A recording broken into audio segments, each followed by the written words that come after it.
Hey, welcome back to your Dream Coach podcast. I'm Shayla Way, and we are in the middle of something really good right now. Over the last few episodes, we've been building an honest conversation about what it actually takes to pursue a big dream without destroying yourself in the process.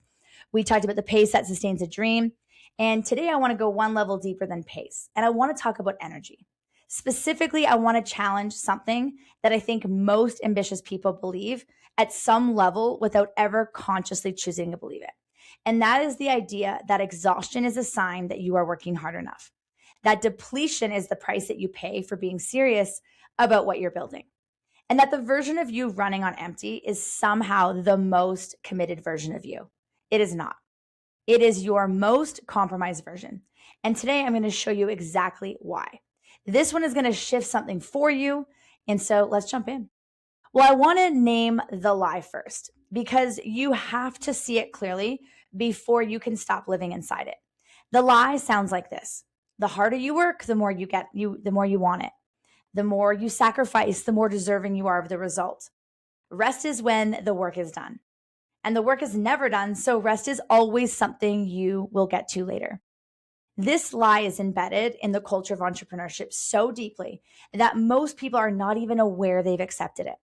They just feel it as a low-grade guilt every time they stop, as an anxiety that hums underneath any moment of genuine rest, and at the inability to fully enjoy a vacation or a weekend or an evening off because some part of their brain is still pulling at the unfinished list. And here's what makes it so interesting is that the exhaustion feels like evidence of the commitment. It feels like proof that you care, which means that resting, genuinely resting, starts to feel like not caring, like slacking, like losing ground to people who are willing to push harder. But the evidence tells a completely different story. And I want to walk you through that evidence because the truth is not that exhaustion is the price of the dream. The truth is that exhaustion is one of the most significant obstacles to the dream actually arriving. Because exhaustion feels like commitment, but it is the state most hostile to the dream coming true. So let me show you exactly what your energy state does to the dream, not in a vague wellness content kind of way, specifically. Because when you see the direct connection between how you are showing up physically and energetically and what the dream actually requires of you, resting stops feeling self-indulgent and starts feeling strategic. Because energy is what your vision runs on. The ability to hold a clear, vivid, alive picture of where you are going and lead from it every day is not a purely intellectual capacity. It's an energetic one. And when you are depleted, the vision narrows. You stop seeing the 3-year picture and start seeing the next 30 minutes. You stop making decisions from the dream and you start making them from the crisis in front of you. The strategic clarity that the dream requires, the ability to see around corners, to sense what the business needs next, to hold the big picture while managing the details, that runs on energy, full stop. And energy is what your leadership radiates.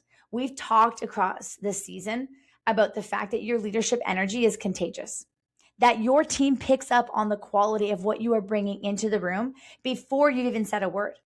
When you are operating from genuine energy, from a state of actual engagement and aliveness in your work, that quality spreads. It creates a team environment that is more creative, more trusting, more willing to take initiative and hold a higher standard.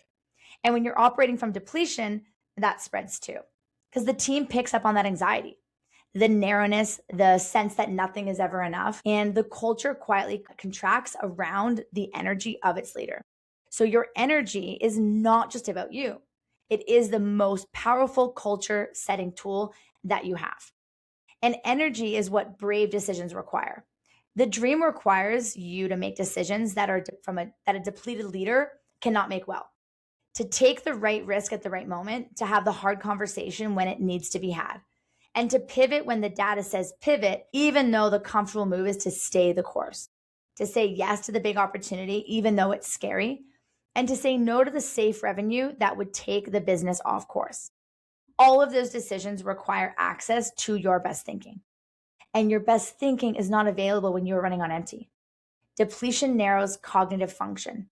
increases risk aversion, and pushes decision making towards short term, fear based responses.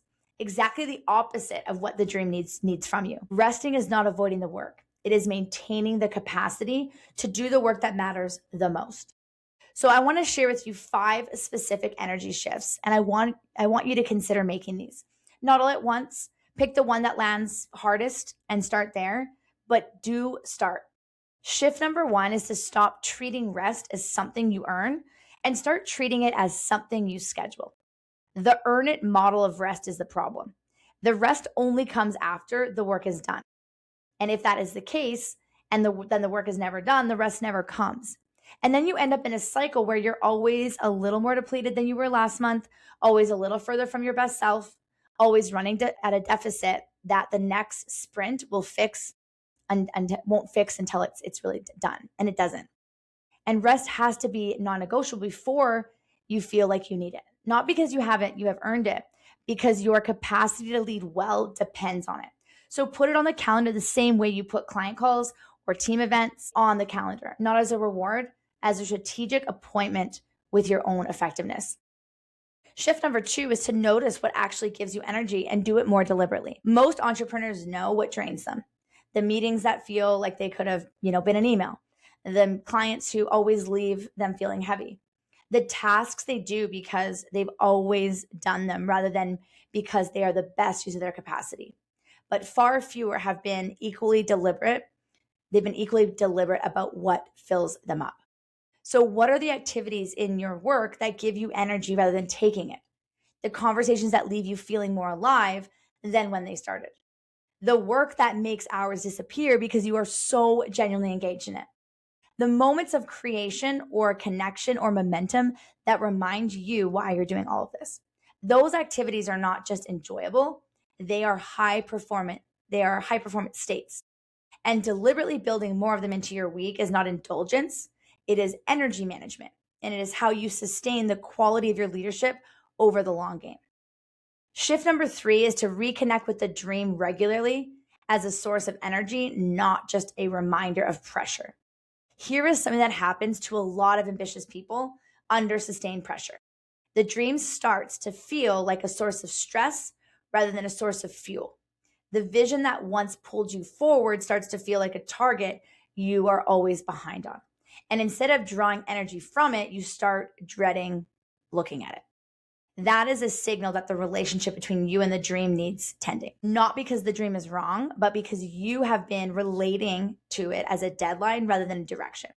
So reconnecting with the why, the original reason the dream matters to you, the lives it will impact, the version of yourself it is calling you to become. That reconnection is one of the most reliable energy sources available to a leader. Spend 15 minutes a week deliberately sitting down with the dream as something that excites you, not just something that demands you. And let it fill you up again.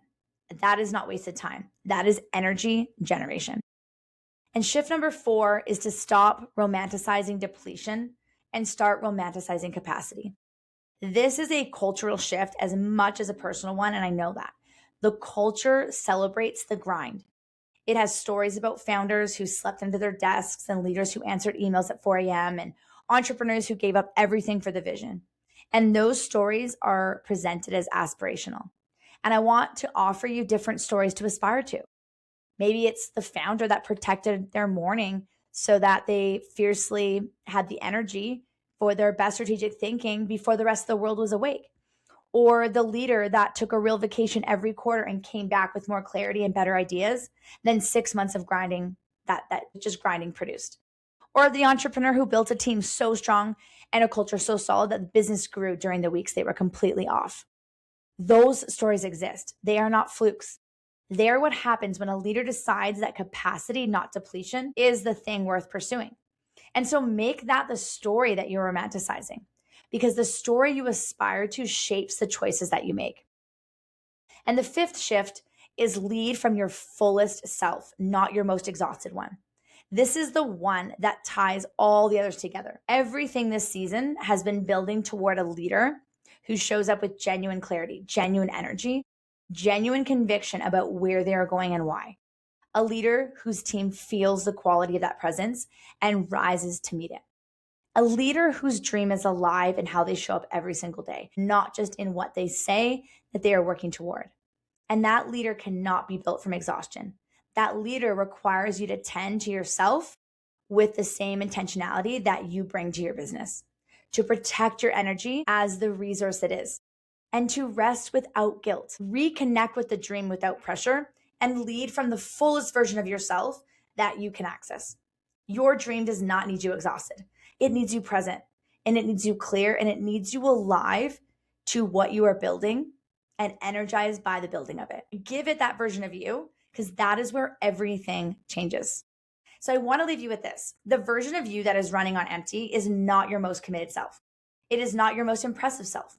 It is not the version of you that is going to build the dream most effectively or lead your team most powerfully or make the decisions that actually move the needle. It is your most compromised version. And your dream deserves much better than your most compromised version. You have worked too hard, built too much, and invested too much of yourself in this version to show up for it depleted. So give it your best.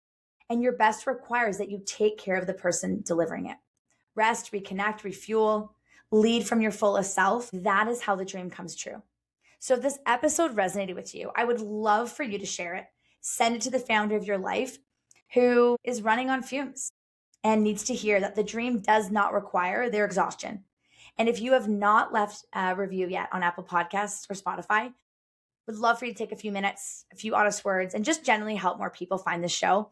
Thank you so much. And next episode, we're going to go into something I know a lot of you have been waiting for. What happens when your business growth outpaces your leadership and exactly how to close the gap. So I will see you next on the next episode. Dream bigger and continue to lead better. We'll see you next time.